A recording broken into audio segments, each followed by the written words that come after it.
Final session of Planck and indeed of the entire POPL combined conference. Our first talk of the session, shuffled around slightly, is going to be Anurudh Peduri talking about quantum correctness by construction. So Anurudh, feel free to take it away. Yep, thank you. Can you hear me fine now? Yep. Okay. Yeah, thanks Robert, and thanks to the organizers and the AV team for putting together this remote talk. That was really nice. So I'll be talking about joint work with Ina and my supervisor Michael at Bochum. So why do we need to, maybe to start with motivation, like why do we need to verify programs? Like as programs become larger and larger, there's higher chance of them containing mistakes and bugs, and we want to be able to catch them without having to run into them when execution.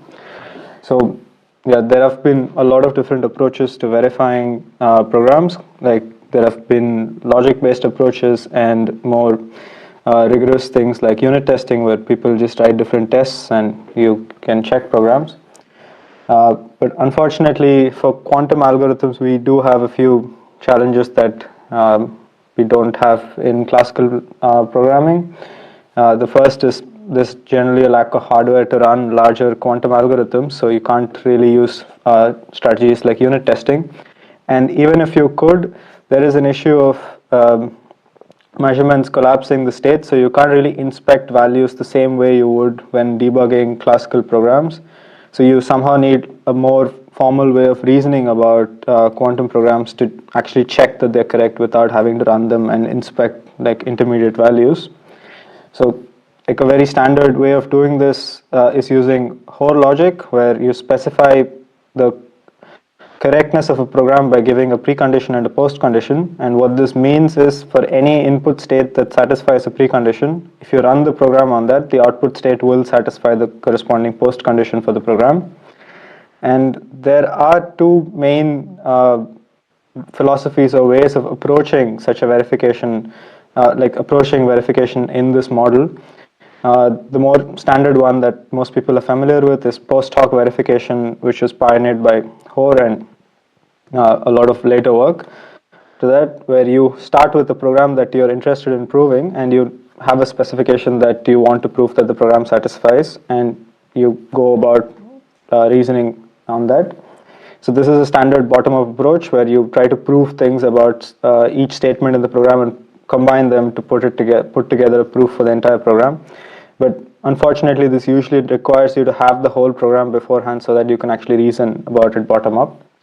And there is a nice, interesting alternative way to do this called correctness by construction, which was pioneered by Dijkstra in 1975, and a lot of later work following that, where you instead start with just the specification that you're interested in, that you expect your program to satisfy, and you build your program step by step with a top-down approach where you try to discover like program details on the fly, but at each step of filling in the program and writing something like a slightly larger program, you make sure that this step is indeed preserves correctness of your program. So at the end, you will end up with a full program and it is guaranteed to be correct. So how do we do this for quantum? Like first we consider an extension of classical logic for quantum, which we follow the formalism of Ying, where you have quantum predicates, which are just measurements P, and if you measure with a density matrix, a state rho with this measurement P, the outcome is the expectation of this is given by trace P rho. And for an arbitrary quantum program, we denote by brackets S the denotational semantics of this, which corresponds to the function that transforms input density matrices to output density matrices. And we say that a corresponding quantum Hoare triple P SQ is correct if the probability of the postcondition holding in the output state is at least the probability of the precondition holding in the input state. So this is somehow a generalization of the truthness not getting lost. So everything that was indeed correct before stays correct, but like there could be other states that could also satisfy the postcondition, and you're okay with that.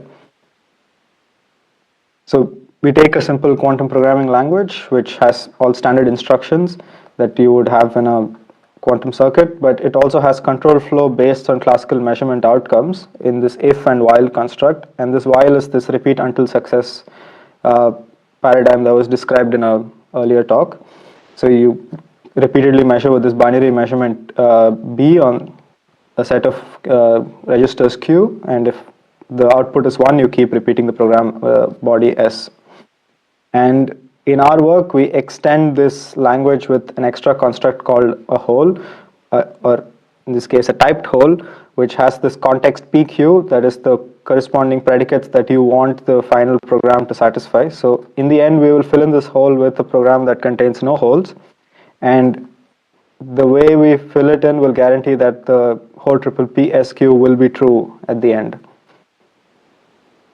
So how do we do this? We have a sequence of we have a set of refinement rules. Each refinement rule tells you that you can replace a particular hole PQ with another program S, which could possibly contain holes, as long as the set of conditions that accompany it are satisfied.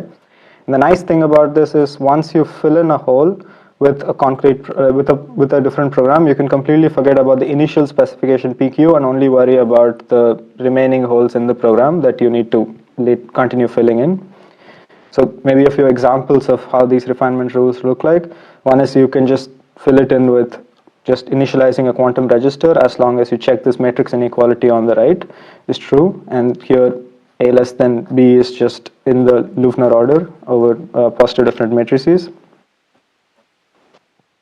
Or you can even apply just a single step where you apply unitary by checking this constraint, or something slightly more non-trivial, where if you want to refine to a sequence of 2 programs, then you can just pick any arbitrary intermediate condition and you just get 2 holes, and you can now successfully independently refine each, like the left and the right hole, which is PR and RQ.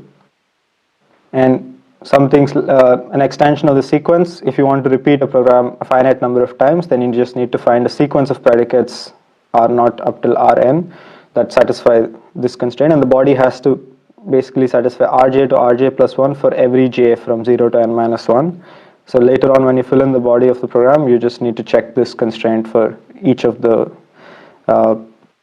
preconditions Rj and postconditions Rj plus 1. So now, like a non-trivial, like all the constructs that we have described before are somehow things that you can unroll into like a finite depth quantum circuit, which is not fully like general. So with while loops, we get something that you can't really unroll anymore.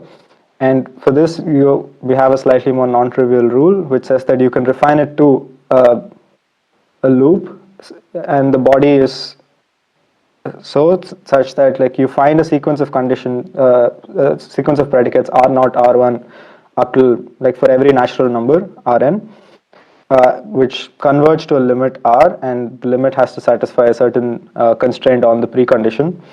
And if you look at the body essentially states that the intuition is that Rn here captures all the states that exit the loop after running for at most n iterations. So now if we read the body, it says that if you have a state that would take n plus 1 iterations, then after running the loop body once and measuring, then either it exits the loop because you get an outcome 0 and the post condition is true, or it stays in the loop but this Rn is true, which means it can only run for at most n more iterations after this. And this is like a generally correct while rule that we have in our refinement system.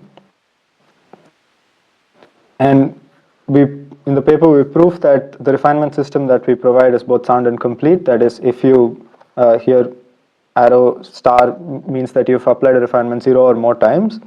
So that is, it is sound. That is, any program that you construct finally that contains no holes will have to satisfy the corresponding hole triple that you started with. And any valid program that you have that you know satisfies the condition, there is always a sequence of refinements that you can use to construct this program. So now like I'll just try to illustrate this refinement philosophy by just using a simple example to construct an algorithm for quantum search. The search problem, as everyone knows, we have a function that takes n-bit strings and produces a binary output, and we want to find one input such that the output f of x is 1, and we call these solutions. And for example, in this example of function f, there are two valid solutions, and we'll now construct a search algorithm in the variant where we assume we know the value of t, but we need to find a solution for the function f. So how do we do this? First, the input f is given usually as an oracle that computes the value of f, or we can always transform this equivalently into a phase oracle that just flips the phase of the input register. And how do we specify that a program is a valid search algorithm? I claim that if I use the precondition pi and the postcondition as the sum over all solution bit strings x, the projection on x, then this is a valid specification that says that this algorithm does search and succeeds with probability p. Why is this true? If you plug this back into the definition of correctness, it just simplifies to p less than equal to this value, which is just the probability of, if you measure the output state in the standard basis and take the probability of obtaining a solution bit string, and that is at least p, so which is the success probability of the algorithm. So now we'll basically refine this corresponding specification in 4 consecutive steps, each step by applying one idea after the other. The first thing is we instead of starting from a random input state, we initialize it to the uniform superposition of all bit strings, and this is somehow equivalent to like classically sampling a random bit string if you just stop the program at that point. So how do we do this? We just use a sequence of refinements, and you can set q to 0 and apply the Hadamard gate on all the qubits. And if we plug this back into the requirement for these two instructions, we get that p has to be at least this inner product u ru, and because we want to maximize the success probability, we just choose p to be equal to this value. And now we have the second part of the program, which starts with this state and needs to produce a solution. And the second step is I can slightly make my life harder by saying, okay, like I don't want just something that measures and gives me a solution, but I want it to give me a solution with equal, like any one solution out of these t with equal probability. That is, I want to build this good state, which is a superposition of all the solution bit strings. And this is naturally a harder version of instead of just producing a solution. And so this we can check the condition for this is trivially satisfied. So now, yeah, we start with the uniform state and we want to reach the good state at the end. So the idea of Grover search is that, okay, like because this uniform state U and good state ket G lie in a 2D subspace, we can effectively rotate from one to the other and get as close to G as possible. So how do we do this? We can write down this 2D subspace with the other orthogonal basis vector, which is ket B, which is the superposition over all non-solution bit strings. And any arbitrary state in the subspace can be parameterized by a single angle theta as cos theta ket B plus sin theta ket G. So the good state is now just at an angle of pi over 2 from the state ket B. And the uniform state is at an angle alpha, which is sine inverse of square root t over n, which can be checked from the initial definition. And we choose our success probability p to be this, which we will try to maximize as we construct the program. So how do we do this? We can, to be able to rotate from the starting state to the good state, we can try to find some rotation that makes some progress and then repeat it enough times that it gets as close to ket G as possible. So we can say if I can find a rotation delta, then I can repeat it enough times, r times in this case.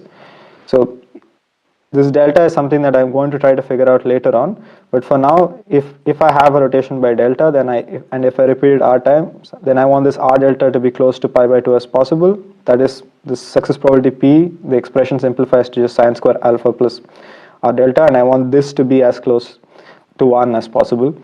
So once we have a value of delta, we can just pick r that satisfies, like maximizes this value of p.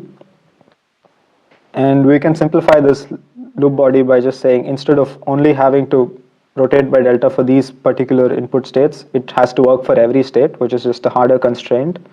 And so naturally, we can always ask for a harder problem to solve. So now we just need to find the loop body that starts from ket theta and goes to ket theta plus delta for some choice of delta. So, and first we notice that, okay, the only unitary that we have that gives us access to the input is this a phase oracle PF, and that indeed is a reflection about the state ket B. So if I do that as my first step, then as long as I'm able to find another reflection, I can effectively get a rotation. So after doing this, the intermediate condition becomes state ket minus theta, and now I just need to find another reflection about any known vector that is independent of the problem. So here I just pick the state ket u and reflect about that. So, and because this reflection takes an angle of is about an angle of delta by 2, then, and the actual reflection I perform is about alpha, we just get delta equals to alpha.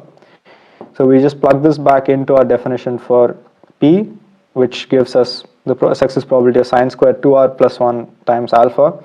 And this is maximized if you pick r close to approximately pi over 4 times square root n over t, like with the small angle approximation. And if I write down the entire program that we have, that we refined step by step, this is the thing we get, which is basically Grover's search that we were able to construct one step at a time. So, like in general, this gives us a nice framework which you can use to successfully refine and build correct quantum programs. And at each step, you can decide what key thing you want to focus on and what you want to refine, like by using information that you already have. You can also easily extend the system by adding more complex rules that are a composition of existing rules that one can directly use as corollaries in later constructions. And yeah, the paper is on arXiv, and some of the new additions about proof of completeness will be updated soon. Thank you.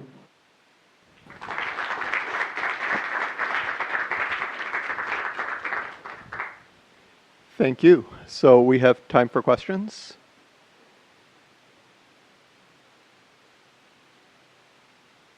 Okay, while people think of their questions, I will start with some of mine because I have a bunch. Ordinary Hoare logic is, you often just have to figure out the invariance, and you can kind of mechanically, go backwards through the program, applying the assignment rules and so forth. And I think that's possible in Ming-Cheng Ying's logic as well. Is there a sense in which you can kind of naively, given the specification, fill in the blanks in this logic? Yeah, like it's not full. Like for instance, if you consider the while rule, which is the most difficult one, it's not entirely clear how to compute these invariants are. And if you had the program, then Ming-Cheng's work has some way of computing these bounded functions, which are based on the actual program that you have.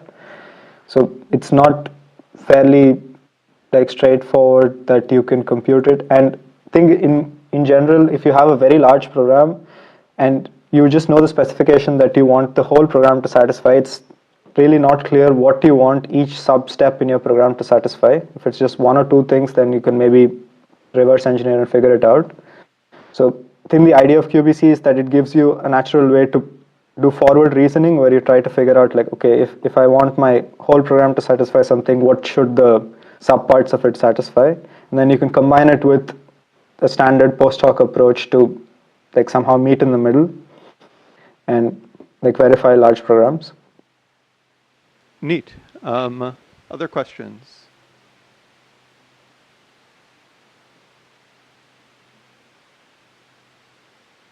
Okay, so I had one more thing that I was just wondering, which was, were there any like programs that you found were particularly amenable to this kind of construction? So in other words, specifying first kind of what you were trying to do made it easier to write the program itself? Not really, but I did like the fact that for Grover's search, like writing the specification is fairly straightforward, but figuring out I guess because people know this really well, they kind of know the exact specification that each sub-step should satisfy. But here we were able to actually push it through and get that, okay, the loop body should satisfy this recurrence that you have to jump by an angle of delta each time. So it's nice that you just start with just a simple specification which makes intuitive sense, and then you can reason about subparts of the program forward. Makes sense. Okay, so we have another question. So it's something of a variant on the previous question. So one of the ways that correctness by construction is often realized is by attaching invariance to types and to data structures. So of course there are no data structures for the moment in quantum computing, but do you think that this could, do you have any idea of what it could look like if we had data structures, or what kind of data structures would be useful to attach the kind of invariance that you need at the moment? That's a good question. We did not really think of any more complex data structures other than just simple quantum registers. And yeah, I guess back to the question of this variance and invariance, if you refine to a loop, okay, here I just stated simply that you just need to find the sequence R naught up till infinity, but usually you would find these as more structured predicates based on maybe as a combination of a loop invariant that you expect to hold and a variant that is somehow increasing till the limit so that the program actually eventually terminates. So yeah, there's some interesting things to consider in giving a more structured way of constructing these invariants instead of just saying, okay, these are, you just need to find an arbitrary sequence that might or might not make intuitive sense. But yeah, in terms of data structures, I don't have any thoughts. Thanks. Okay, thank you, Anurudh. So our next talk will be by Gabrielle